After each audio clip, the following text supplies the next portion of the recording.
राधे राधे दोस्तों, मैं आपका दोस्त मुकेश संत कृपा टीवी में फिर से एक बार स्वागत करता हूं। और ये संतों के सीरीज़ में आज हमें एक शनि देव महाराज के भक्त मिले हैं जो लगभग 25 साल से शनि देव का तपस्या करते हैं।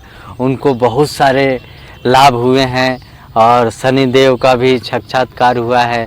तो आइए उस महाराज से मिलाते हैं और उनसे जानेंगे भी कि शनि देव को प्रश्न करने के लिए कैसे तपस्या करना चाहिए, कैसे भक्ति करना चाहिए और क्या करना चाहिए उनके पूजा के बारे में। तो आइए डायरेक्ट उनसे ही मिलते हैं। तो महाराज, मेरे सभी देखने वालों भाइयों की तरफ से मैं आपको प्रणाम करता हूँ। जय बाबा की जय, शनिदेव महाराज की जय।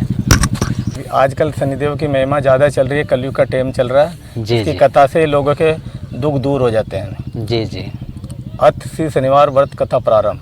जी। दोआ आज्ञा दी गुरुदेव ने, दीने शीश झुकाई, कथा केवं शनिदेव की भाषा सरल बनाई। सर्वप्रथम श्री सरस्वती को सुमरन करके, गणपति जी को नमस्कार करके तथा अपने गुरुदेव की चरणों में माथा निवाकर मैं श्री शनिदेव जी की कथा प्रारंभ करता हूँ। ये शनिदेव जी जो मनवांछित कार्य को सफल बनाने वाले हैं तथा जिन्हें सकल नर नारी 33 कोटि देवता योगेश्वर मुनीश्वर धाते हैं, वही देव मेरी त्रुटि को क्षमा करे और मुझे शरण में ले ले।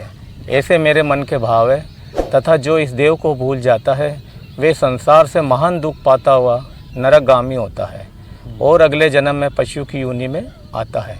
जो कथा मैं तन मन धन से कहने जा रहा हूँ उसे आप भी सच्चे मन से ग्रहण करें। बोलो श्री शनिदेव जी महाराज की जय, नवग्रह देवता की जय, राधा रानी की जय, वृंदावन धाम की जय।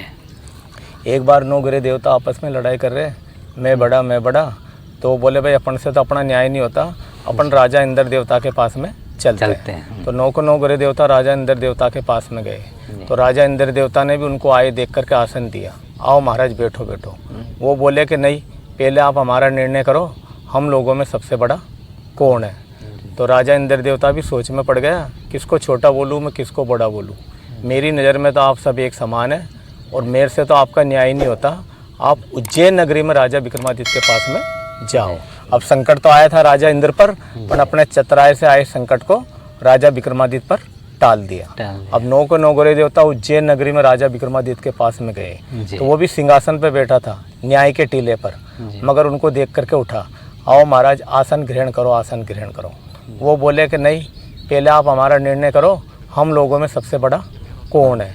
तो राजा विक्रमादित्य भी कुछ देर के लिए सोच में पड़ा और उसने 9 धातुओं के आसन लगवाए, सोना चांदी कांसा पीतल अबरक जस्ता, और सबसे पीछे लोहे का आसन लगाया। अब राजा विक्रमादित्य के मन में तो ये भावना थी कि जो पीछे लोहे का आसन पे बैठेगा अपन उसको बड़ा कर देंगे। मगर 8 देवता भाग के सोना चांदी कांसा पीतल अबरक जस्ते पे बैठ गए और पीछे रह गए शनि महाराज। अब शनि महाराज नहीं बैठ पाए तो 8 देवता ही शनि महाराज की हंसी करने लग गए। अब शनि महाराज को आया गुस्सा कि राजा तूने क्या समझ के मुझे तले पीछे बिठाना चाहा। कोई स्त्री पुरुष को चांद का ग्रह लगता तो 2.25 दिन लगता है, सोम मंगल लगते हैं तो 2 महीने लगते हैं, गुरु बृहस्पति किसी के लगता है तो 13 महीने लगते हैं, राहु केतु 18 महीना लगते हैं, और शनि महाराज जिस आदमी के लग जावे तो 7.5 साल तक उसका पीछा नहीं छोड़ता।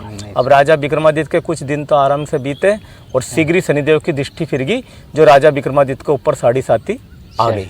अब शनि महाराज जी क्या करा, एक व्यापारी बनकर का आया और बहुत सारे घोड़े लेकर का आया। तो राजा विक्रमादित्य का जी ललचा गया, राजा विक्रमादित्य ने सारे घोड़े खरीद लिए। अब उन घोड़ों में से एक घोड़ा था जिसका नाम भंवर था।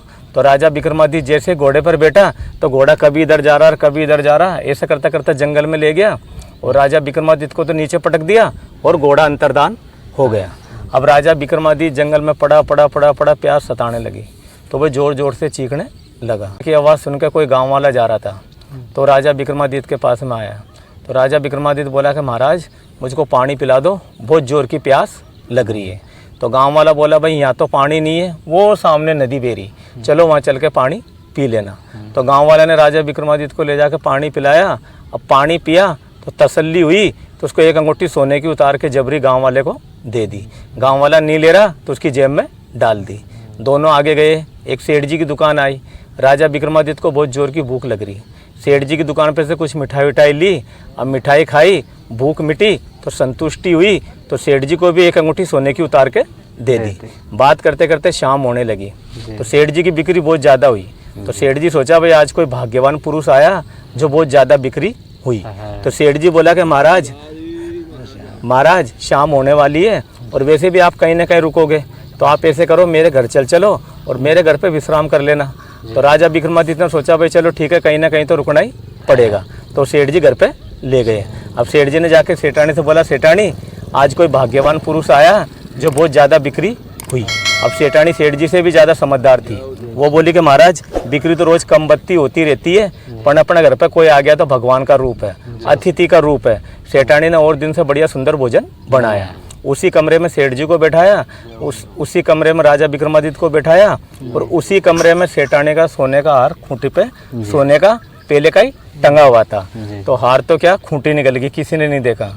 अब सुबेरे हुआ तो सेठानी ने दासी से बोला जा हार लेकर का। तो दासी हार लेने गई तो वहाँ तो हार है ही नहीं है।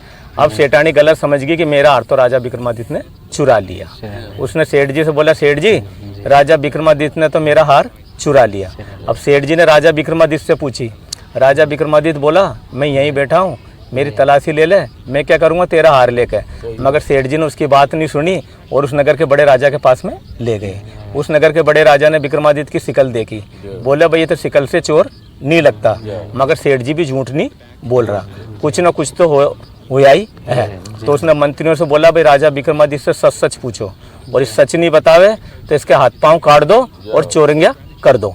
अब मंत्रियों ने खूब डराया धमकाया, अब लिया ही नहीं तो क्या बतावे, उसके हाथ पांव काट दिए और चोरंगिया कर दिया। तो ऐसे मार्ग में पड़ा।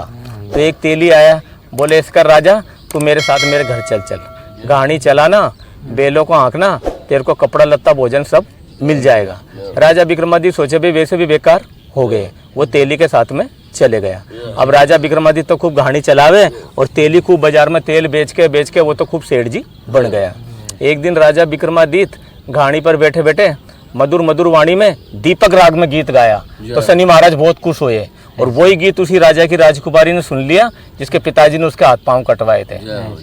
कि बांदी देखकर कहा, इतना सुंदर गीत दीपक राग में कौन गा रहा। बांदी देखने गई, बोले भाई एक चोरंगिया गा रहा। अब वो राजा की राजकुमारी हट करके बैठ गई, चोरंगिया हो चाहे कोई हो, मैं शादी करूंगी तो उसी से ही करूंगी। उसकी माँ को मालूम पड़ी तो उसकी माँ बोली कि नहीं बेटा, तेरे पिताजी उससे शादी नहीं करेंगे। ऐसे करते करते करते उसके पिताजी को ही मालूम पड़ गई। तो उसके पिताजी बोले कि बेटा तेरी शादी बड़े धूमधाम से बड़े राजा से करूंगा, उस चोरंगे के पास तू क्या खाएगी। मगर लड़की हट करके बैठ गई। राजा ने चोरंगे को चुपचाप बुलाया और छोटे रूप में शादी कर दी और एक कमरा दे दिया। उस कमरे में रहते शनि महाराज की पूरी 7.5 साल होगी। शनि महाराज खुद उसके पास में आए कि राजा विक्रमादित्य उठ बर मांग ले। तो राजा विक्रमादित्य बोला, महाराज मुझको तो कुछ नहीं चाहिए, जितना कष्ट आपने मेरे को दिया उतना कष्ट किसी मनुष्य को मत देना। तो शनिदेव महाराज जी ने कहा ठीक है, जो मेरी व्रत कथा कहेगा सुनेगा, शनिवार को मेरे मंदिर में दर्शन करेगा, उस पर मेरी कृपा दृष्टि हमेशा पड़ी रहेगी, लेकिन कर्मों का फल तो इंसान को भुगतना ही पड़ेगा। इतना कह के शनिदेव महाराज तो अंतर्धान हो गए और वो राजा के दोनों बाजू दोबारा जुड़ गए। अब पास में उसकी पत्नी सो रही, तो आज दोनों हाथ जुड़ गए, तो पत्नी की बाहों में हाथ डाल के सो गया। तो पत्नी की एकदम नींद खुली तो चौंकी भाई हाथ किसका आ गया, वो देखी मेरा पति ठीक हो गया। अब सुबेरे हुआ तो उसको ससुर को ही मालूम पड़ गई, अरे वो अपंग ठीक हो गया। तो उसका ससुर ही भागा आया और राजा विक्रमादित्य के पैरों पे गिर के माफी मांगने लगा। राजा विक्रमादित्य ने ससुर को उठाया और गले से लगाया, बोले तुम्हारी कोई गलती नहीं थी, ये सब शनिदेव की कृपा का फल है। और फिर पूरा परिचय सुनाया कि मैं तो राजा विक्रमादित्य हूँ, उज्जैन नगरी का रहने वाला हूँ, एक शादी तो मेरी उज्जैन में हो रखी है और एक आपने कर दी। जो सेठ जी ने चोरी लगाई थी उसको मालूम पड़ी तो वो भी भागा आया और वो भी राजा विक्रमादित्य के पैरों पे गिर के माफी मांगने लगा। राजा विक्रमादित्य ने सेठ जी को उठाया और गले से लगाया, बोले तुम्हारी कोई गलती नहीं थी, ये सब शनिदेव की कृपा का फल है। सेठ जी बोला नहीं, अब मेरे घर फिर भोजन करने आना। अब पहले ले गया जब तो चोरी लगाई और अब मालूम पड़ गई राजा विक्रमादित्य, चांदी की थाली लगाई, चांदी की चौकी पे बिठाया, 56 प्रकार के काजू कतली मेवा मिष्ठान भोजन परोसे। जैसे राजा विक्रमादित्य भोजन करने लगा, वो खूंटी हार को निगल के गई थी, जब तो कोई ने नहीं देखा, वो खूंटी हार को वापिस उगल रही है तो सारी जनता ने देखा। तो सेठ जी बोला मुझे अभी माफ़ी नहीं हुई है, अब मैं मेरी लड़की की शादी भी तेरे साथ में करना चाहता हूँ। तीसरी शादी राजा विक्रमादित्य इनकार नहीं कर सका और सेठ जी ने खुद की लड़की की शादी भी उसके साथ में कर दी। अब जमाई बना लिया तो थोड़े दिन अपने घर में रखा, फिर खूब लाव लश्कर देकर राजा विक्रमादित्य को विदा करा। राजा विक्रमादित्य अपने नगर में जाने से पहले डिंडोरा पिटवा दिया कि शनिदेव सब देवों में बड़ा फल देने वाला है। दुआ जैसी सुनी वैसी कही, इसमें झूठ न साँच, विक्रम भूप इतिहास को सजनों देखो वाँच। सुने सुनावे शनि कथा, गावे जो चितलाए, सत्य वचन संत को वाको संकट जाए। बोलो श्री शनिदेव जी महाराज की जय, नौग्रह देवता की जय, राधा रानी की जय, बोल ब्रज 84 कोष परिक्रमा की जय, वृंदावन धाम की जय, अपने अपने गुरु महाराज की जय। जय जय सीताराम।